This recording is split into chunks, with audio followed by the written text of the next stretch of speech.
Hi, welcome to this new episode of Kata James. By the way, thank you so much ya for all your comments, dan banyak sekali yang tanya kepada saya lewat DM maupun lewat WhatsApp ataupun saat kita ketemu, mereka tanya kepada saya, Pak James, dalam kondisi ini ya apa yang harus dilakukan oleh seorang leader? Saya lagi stres, saya kehabisan akal loh Pak James. Boleh nggak share ide-idenya?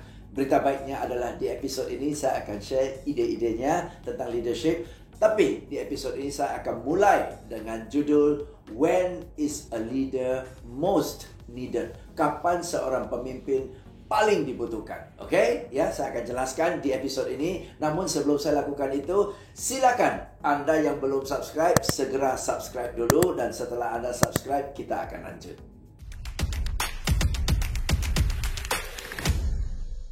Right, so when is a leader most needed? Kapan seorang pemimpin paling dibutuhkan? Untuk menjawab pertanyaan ini, saya kasih analogi seorang pilot, oke, pilot pesawat ya.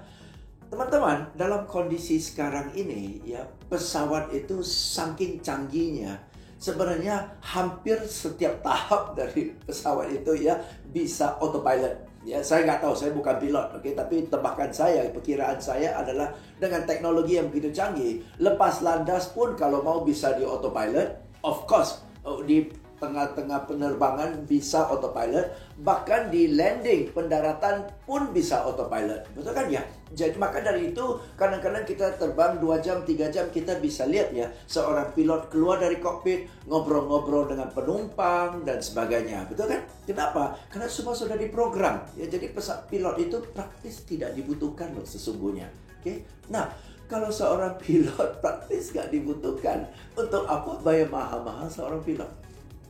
Nah, coba lihat ya.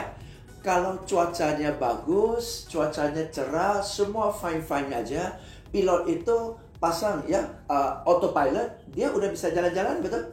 Dia jalan-jalan di kabin, ngobrol-ngobrol dengan penumpang, betul? Tetapi begitu pesawat masuk ke cuaca buruk, ya, begitu pesawat masuk ke cuaca buruk, apa yang terjadi?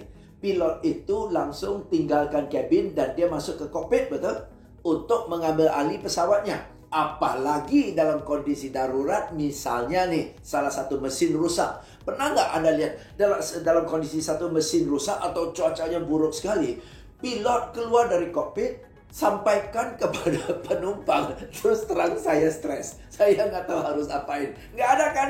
Kenapa? Karena justru seorang pilot dibutuhkan pada saat cuaca memburuk, pada saat kondisi memburuk, pada saat darurat. Kalau semua fine-fine aja, pilot tidak dibutuhkan karena semua bisa autopilot.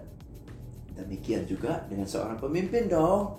Kalau kondisinya lancar-lancar, pemimpin nggak perlu hadir karena anak buah tahu apa yang harus mereka kerjakan, betul kan ya? Karena sudah di SOP kan kok. Tetapi begitu kondisi berubah, pekerjaan sehari-hari sudah nggak relevan lagi, betul? Di sanalah perlu Anda. Jadi ingat loh, seorang pilot digaji mahal-mahal bukan untuk cuaca cerah, bukan untuk semua 100% lancar. Itu dibutuhkan. Tidak. Seorang pilot dibayar mahal-mahal khusus untuk kondisi darurat. Dan justru ketenangan dia, kemampuan dia, keterampilan dia, pengetahuannya semua dikerahkan dalam kondisi darurat supaya dia bisa selamatkan 300, 500, 700 penumpang yang ada di pesawat. Oke, ya. So, you the leader are paid not for the normal activities. You are paid for a difficult situation. Ketika kondisinya sulit, ketika kondisinya unpredictable, ketika kondisi tiba-tiba turun dan sebagainya, di sanalah Anda perlu hadir. Di sanalah anak buah Anda bingung dan tunggu arahan dari Anda. Sekali lagi, bayangkan seorang pilot panik, patah semangat, grogi, ngaku kepada penumpang, I don't know what to do. Lalu mau gimana nih? Betul kan? Jadi Anda harus ambil alih. So, if you are a leader of your business, of your team, of your department, of your division, dalam kondisi sulitlah ini Anda harus tampil. Anda harus muncul. Dan in a crisis, the leader takes over. In a crisis, the leader takes control. You tell them, okay, tenang. Okay? Ini yang akan kita lakukan. 1, ini. 2, ini.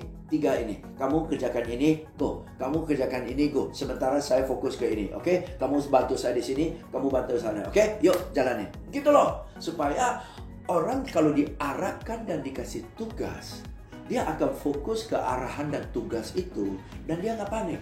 Orang akan panik kalau dia nggak ada kerjaan. Dan dia dengar kondisinya, dia lihat sulit kondisinya. Di sana dia akan panik, betul kan? Right? So, dalam kondisi ini, untuk menjawab poin Anda, 1, a leader takes control in a crisis. Nomor 2, mental seorang leader, saya pernah baca dari Soichiro Honda, dia bilang, leaders thrive in problems. Seorang leader, kalau dikasih problem, dia semangat. Seorang leader kalau dikasih problem, dia semangat. Kalau nggak dikasih problem, dia lesu.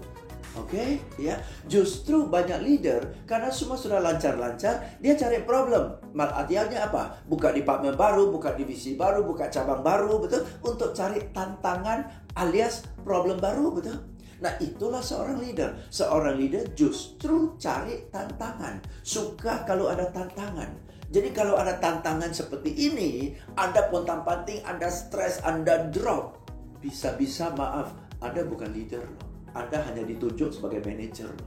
Betul kan ya? Seorang leader adalah orang yang justru kasih problem, kasih tantangan, semangat hidup dia. Karena dia lihat problem ini sebagai tantangan yang harus bisa diatasi.